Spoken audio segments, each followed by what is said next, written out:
If you're just starting a playthrough of Digimon Survive, this guide is for you. We're going over my 5 top tips for the early game, from techniques to make the game run quicker, to where to grind for evolution items earliest in the game, and a quick thank you to Bandai Namco for providing a review copy of the game. Now we're doing this in no particular order, and I want to start with the camera function. The camera is unlocked early and allows you to sense digital disturbances, allows you to find extra items, special encounters, and more. But honing in and finding those disturbances can be tricky and occasionally frustrating, especially if you're going for 100% of the memories. So when in camera mode, use shoulder bumpers to flick straight to the correct area. It does only save a little bit of time each time, but that really adds up over the length of an entire playthrough. And that means that you can get to the newer part of the story quicker, especially if you're replaying the game for all the endings. My next tip is that you should make a beeline for recruiting 2 specific Digimon. The first Digimon that I found consistently awesome in the first game and even towards the end at higher Digivolution forms is Biyomon. Biyomon is recruitable fairly early from around chapter 2, and it isn't particularly much on their own.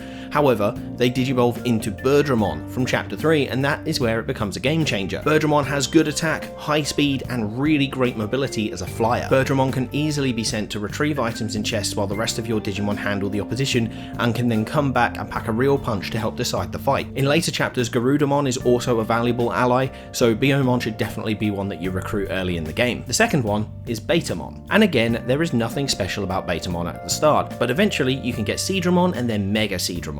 What they lack in mobility they make up for in a long-range multi-hitter attack that is worth having as a backup in a team. It's also really useful for hitting chests from a long distance so that you can quickly decide a fight. So Betamon and Biyomon are definitely 2 Digimon that you should make a beeline for at the start of your playthrough. So next is getting Affinity, and depending on how you like to play the game will depend on whether or not you want to take on this thing, because what I'm talking about essentially is save scumming. If you're serious about getting all the best Digimon at the end game, you need an affinity of 70 with each respective human character. That unlocks their mega, so building affinity is a priority, but not each dialogue option gives affinity. You'll have noticed this if you've already played through the game once. When you're presented with a multiple choice for a character and it's not a karma based option, which you can tell by the coloured hues that present over each option, save your game, choose the option. If you don't get any affinity, reload the save and try again. Yes, it's a bit of a scummy tactic, but it will help you get those affinities up so you can get those more powerful Digimon later in the game. Next is free battles, and one specific note about them. During gameplay, you encounter the free time sections.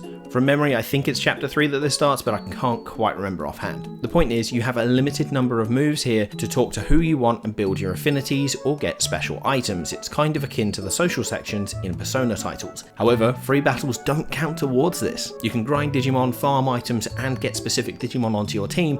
It's well worth going for if you're struggling with the main fights. And my final tip is the earliest place I found the mature enlightenment slabs, the item you need to evolve your recruited rookie Digimon into champions and how to farm them. So some mild spoilers here, alright?